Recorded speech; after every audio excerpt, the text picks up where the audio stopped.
Are you an early stage founder revolutionizing the future of retail? Then you're in the right place.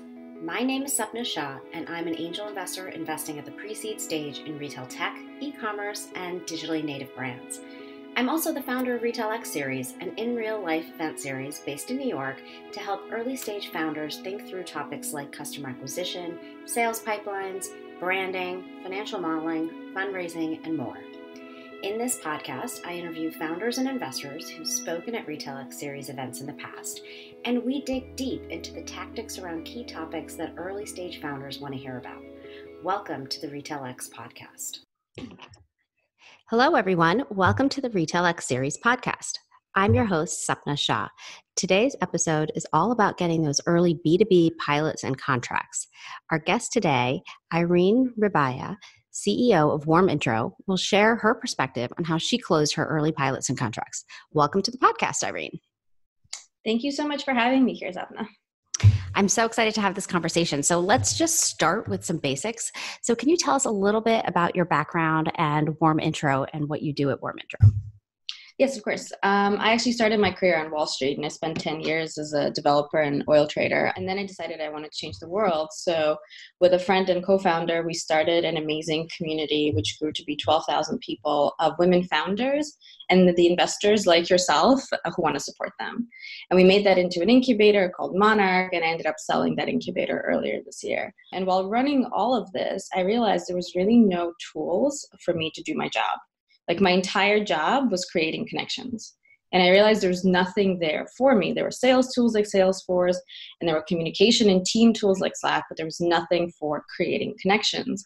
And I met a friend, his name was Nolan, who became my CTO for WarmIntro. And we just started chatting, and he's like, I want to build matching algorithms. I'm like, well, there's a really great one that really needs to exist. So we built WarmIntro together to create that first connection tool.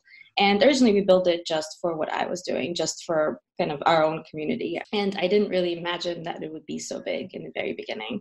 And once I built it and launched it and tried it myself, there were so many other people and so many other communities reaching out to us saying, I want to try that too. I want to use that too. I too am using some kind of soup of, Eventbrite and Slack and Facebook groups, and it's not working for me, and I hate it all. I need this. And that's when we knew we were onto something really big and did kind of a deeper analysis and decided to make WarmIntro into a company. Great. Thank you for sharing that. So thinking about your sales strategy, so, at the earliest stages when you did first launch and you were building this that you knew needed to exist in the world, but before you had kind of a single customer, how did you start targeting customers? How did you know who would be a good target for you? Yes. So because we built WarmIntro to solve my own needs, I looked for customers like myself, effectively. And funny enough, my first customer became a woman out in Europe who also was running a women-focused incubator. So it was literally myself, but cloned in Europe. Her name is Lena, and she runs a fantastic group called Female Founders. And she just saw me speak at an event in Europe. And we started chatting afterwards and talked about how I ran my program. She was running her first program. And then I said, I built this thing and it's really helping me. Do you want to try it? It's called WarmIntro. And she's like, sure. And now she's run multiple cohorts on our program. She was also an amazing supportive force. And that's where I got a little bit lucky with our first target audience, because they were all techie companies and they were all entrepreneurial companies. So they understood what it was like to work with early stage entrepreneurs. Got it. And, you talked about in our kind of in real life Retail X that you spoke at back in October of 2019. You talked a little bit about how you didn't want to, in the beginning, kind of go after those big enterprise customers. And you a little bit alluded to that here, that these techie companies, they sort of knew how to work with the startup. But can you talk a little bit more about why big companies haven't been your target from the beginning? Yeah, and this was very intentional. Obviously, I'm a former graduate of large investment banks, and I can entirely see WarmIntro being the perfect solution for a lot of their large, affinity groups, like women in whatever bank name. But we intentionally are staying away from the Fortune 500s for the time being, because after mentoring thousands of women running their own startups, I realized that when you are a very small team, you just don't have the manpower to actually make that sale and then execute on their needs.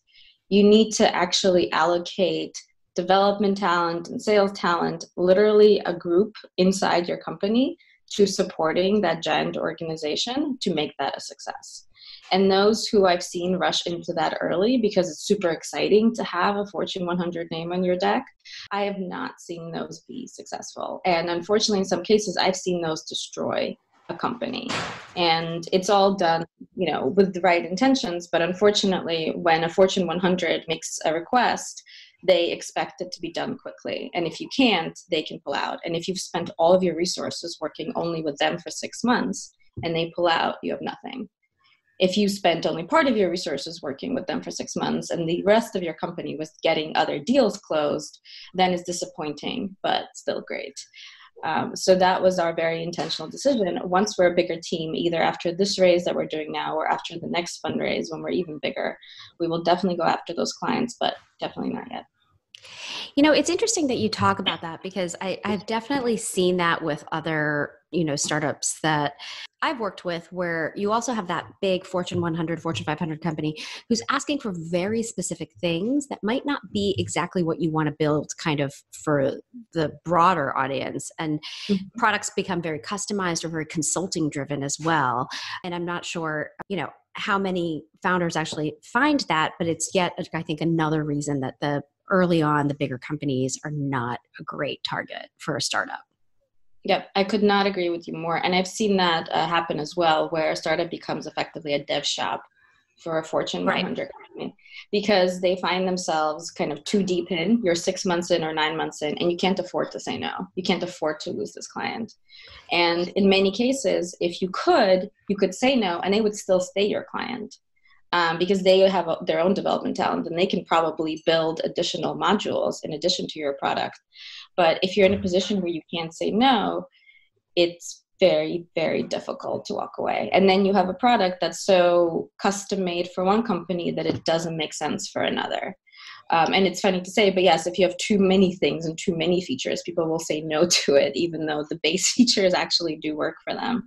And I've seen that happen as well.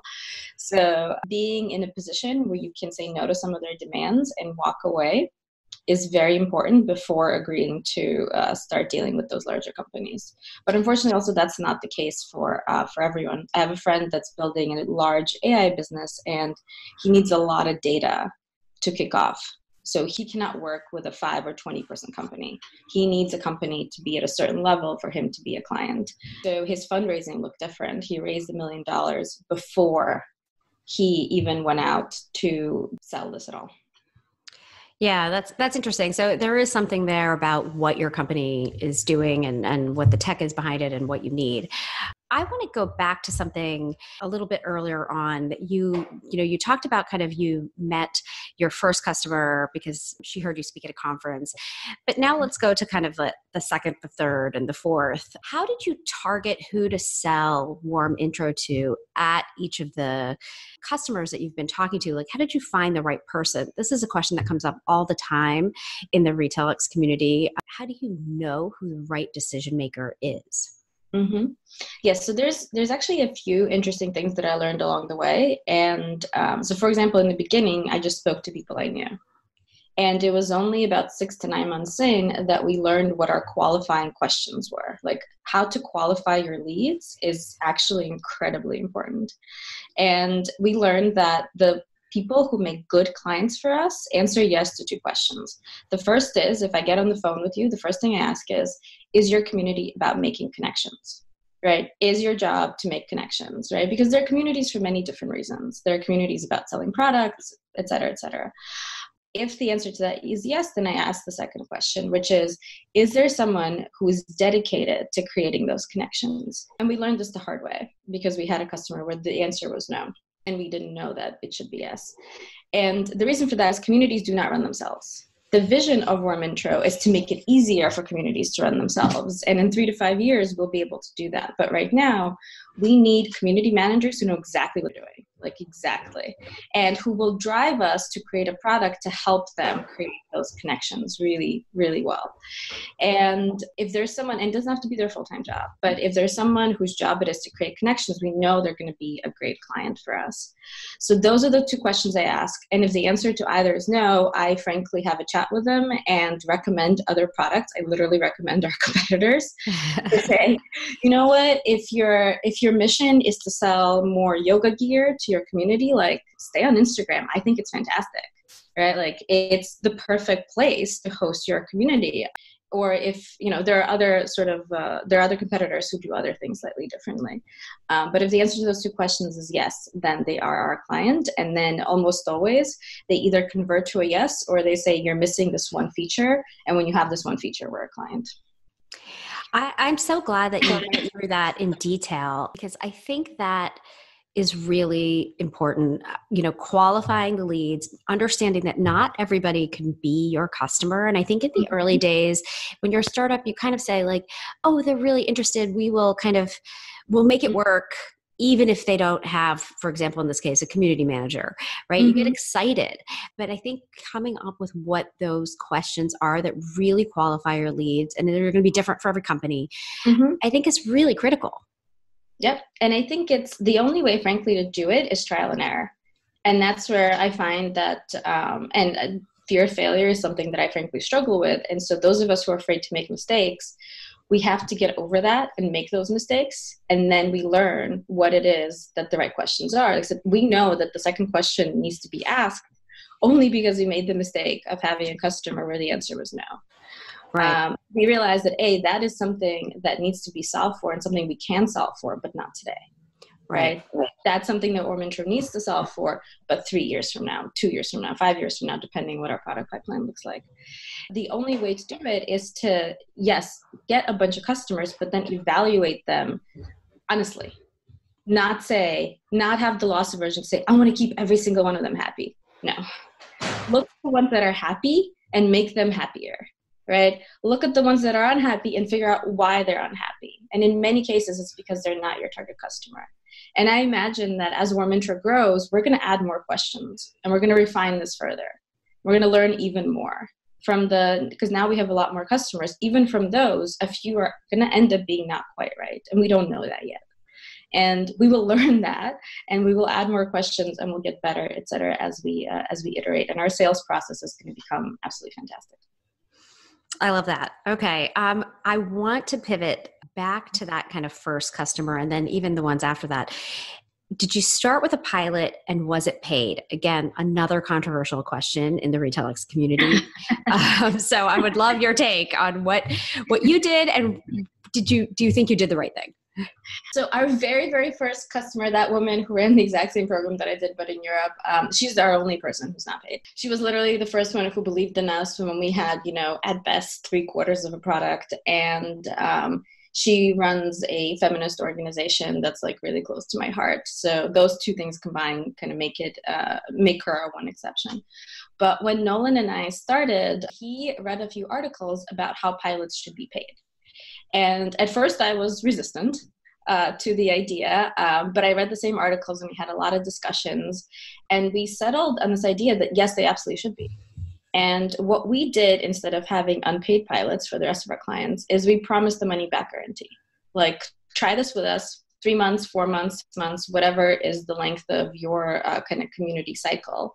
And if you don't like it, we'll pay every penny back. Right? Wow. If you hate it, and we've never had to do that, right? And the reason for that is once you're paying for something, it's psychologically different. You're bought in, even if it's $5. And I learned this running Monarch events. If you pay for an event $5, you're 90% likely to show up. If you pay $0, you're 50% likely to show up. It's not the money, it's the psychological impact of saying, I have paid for this, therefore I'm going to get my value. And those customers who paid us, they would constantly contact us and say, this is not working, or this is great, but I wanted to do X, right? They wanted to get value out of the product, and they were in it with us. We were co-creating WarmIntro together. It was a huge difference. And also, now that I'm fundraising, it's much easier to be able to say, hey, we have paying clients. We have clients who paid us for one cohort and have now resubscribed to pay for the next. right? We have evergreen communities that started paying for 3 months and now resubscribe for a year. It's very different to say, so we have paying clients, even if the cost is lower than what eventually WarmIntro will cost. It's much easier to say, hey, this works and people will pay for it. It's not a free thing that I'm going to figure out how to charge for later. I couldn't agree more on this, because I think I agree with you on the events. I run a lot of events, and yeah, when you make them free, nobody shows. And when you make them paid, even if it's a small amount of money, people show up, right? So I completely hear you on the consumer psychology. I don't know if you found this, but certainly when I've talked to other founders who run kind of paid pilots, only paid pilots, that what they say also is that when it's paid, even if it's only a little bit of money, they're definitely using the product. A lot of times when it's free, they won't use it. And then the 3 month or whatever the time period runs out, and you ask for feedback or kind of say, let's up you to a contract. And they're like, oh, we haven't even used it yet. So there is some time element as well where, the usage starts if you ask for it to be paid. Have you seen that as well? So because we didn't do that, I haven't seen that with WarmIntro, but I've absolutely seen that with a lot of the companies who went through the Monarch incubator. Yeah. Right? Everyone who had, let's say, a 2-week free trial, they would get an email on day 13 or 14 that says, hey, can you send this by a week? Yeah, exactly. Right? It's like, oh, they got the email that it's about to expire and they're, panicking, and they probably want to use the product. But the issue with using anything new, even if it makes your life easier, is that there's a learning curve. And we absolutely see that with WarmIntro, that people who are used to using it love it. But in the beginning, there's like, where's this button? How do you use that? People are still using email for things that WarmIntro could be used for. So there's a learning curve, and we put a lot of emphasis on helping people up that learning curve. And if you have a paid product, people are more likely to put in the effort to walk themselves up that curve and ask for help when they need it. And if it's free, they're like, this is too much work. Right. So, it is, though, I have to say, and I'm sure a lot of other founders will agree with me, terrifying to say, this is our MVP. It's not everything that I want to build in the next 5 years, not my perfect product, right? But I'm going to charge for it. And it's very powerful to say, no, this is worth something. It's going to save you time. It's going to save you money. My product is worth something. You should pay for it. Absolutely. Absolutely. So let's talk about how people are paying for it. So how are you pricing your product? How do you charge? I think what I hear from a lot of founders is that it takes a while to land on sort of the right pricing model. Has that been your experience as well? Oh, yes. And I imagine that it will change. And one thing that we've said is, like, for our early clients, we'll keep the pricing the same for them, and we have it in our contracts. But as we grow, I'm sure it's going to have to change. One thing that I know for sure is that I never want to price per user. And that's one of our competitive advantages versus team-based products like Slack or Microsoft Teams. And they're fantastic products for teams where, as an employer, you're happy to pay $5 or $10 or $15 per person. But when you have a community of 1,000 people or 10,000 people, but you're only really engaged with 10% of them or 20% of them, and only that 10 or 20% are actually making you money, paying $5 a month for a user that only comes to one event a year is just absurd. Mm-hmm. And so we will never do our pricing per user. We will always do it based on features. Exactly what features go into what tier and how much that tier costs, I know is going to change. The other promise we've made to ourselves is to always have a really low tier that starts at $150 a month, so that small, new, especially diversity-focused communities like the ones I ran can afford us. And those are the two promises that we made ourselves in terms of pricing. There will always be a very cheap tier that can help those communities getting started. And there will never be pricing per user. But other than that, I know that all the other pieces of this puzzle are going to change. And for those of you guys who don't know, pricing is probably the hardest part for any B2B startup. It's an adventure. One thing that I've experienced, Makespace, which I love, has changed their pricing on me about 7 times and has driven me absolutely crazy. I'm still a customer, but they've driven me crazy because they're trying to figure out this puzzle as well. It was to the point where I'm like, I don't know anymore. Like I get a bill, I'm like, I don't know what this bill means now. You've changed it so many times. I was literally calling, I'm like, what is it now? How big is this space? You're charging me for delivery. You didn't used to. Okay. All right. Yeah, I think it's something that I think that every founder kind of struggles with and working through pricing. I think the other side of that too is publishing that pricing, right? So there are a lot of opinions on whether you should actually have your pricing very clearly published on your website from day one versus not. Where do you fall on that line? So that actually, in my experience, depends on what kind of customer you're going after. So that goes back to a question you asked earlier, which I didn't finish answering, is who's your target? Like, who are you targeting in the company, right? Like, who is the person that's the decision maker? And so if the decision maker is someone who needs to make that decision that moment, right? They're doing some Googling and they're looking at a bunch of things. And if your competitors are publishing their prices and you're not, they're not going to waste the time to email you and find out, right? They are going to go with a competitor as long as that pricing is reasonable. Whereas if your competitors are all obscure and you're going after the bigger customers and all the pricing is a little bit bespoke and the decision maker is going to have to go to their boss, is going to have to go to their boss's boss to approve the budget, then it's okay to be a little bit more obscure. And there's a really good way to do it middle of the way, which is you publish assuming some of your clients are in that kind of mouse and deer category of Christoph Jantz's chart. I don't know if you guys know that chart. No. But there's this chart by Christoph Jantz, the Angel VC, and it's 5 ways to build a $100 million business. And I highly recommend everyone read it. And it's like, you need 10,000 flies or you need 1 elephant, and it kind of goes through like how you can build a business. It depends on how big your customers are, right? A B2C business versus one giant enterprise. If your customers are generally small, which is the people we're targeting now, like people with a community of a few hundred people or a few thousand people, usually an organization where there's only a few people making those decisions, they want to see the prices. But we also have an enterprise tier. So if someone looks at it and they're like, well, we're bigger, they know that there's an enterprise option, and then we get on the phone and we have a conversation, and then we get into bespoke pricing. Got it. We will definitely include a link in the show notes to that chart and the discussion of the elephant versus 10,000 flies. So let's talk about that sales process, actually, because you've a little bit alluded to it. So how long is your sales cycle? Is it shorter now than it was in the beginning? And how has that evolved over time?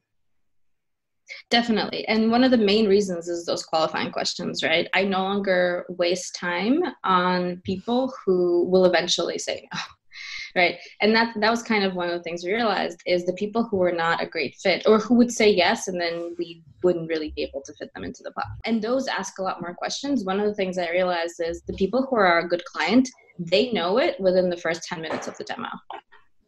We've literally had reactions of like, how did you know to build this?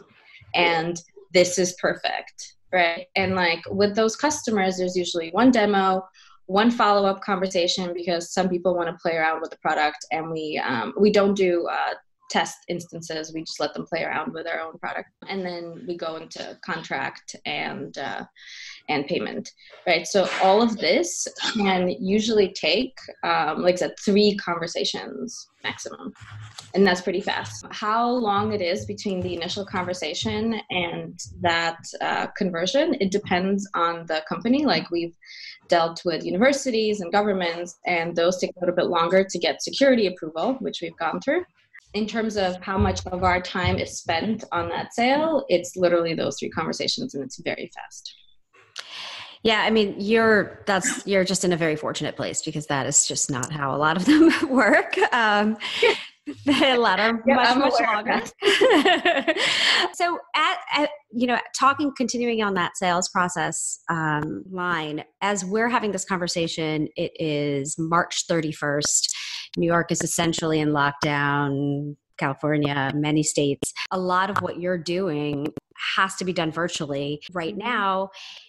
Talk us through, and you've been doing virtual sales kind of since the beginning. So talk us through how your sales process has worked virtually, because I think a lot of founders listening to this podcast have had to switch from in-person sales to virtual sales. And I'm sure could use some advice and some tips on how to make that shift happen. Yeah, absolutely. Yes, and I was fortunate because I had run the Monarch Incubator 95% virtually by the last cohort. And it was something that our participants wanted and something that we wanted because my Monarch co-founder had moved and left New York, so she and I started working virtually as well. So, and Nolan, my co-founder now, while I'm in New York, he's based in San Francisco. So we were just very well prepared for it.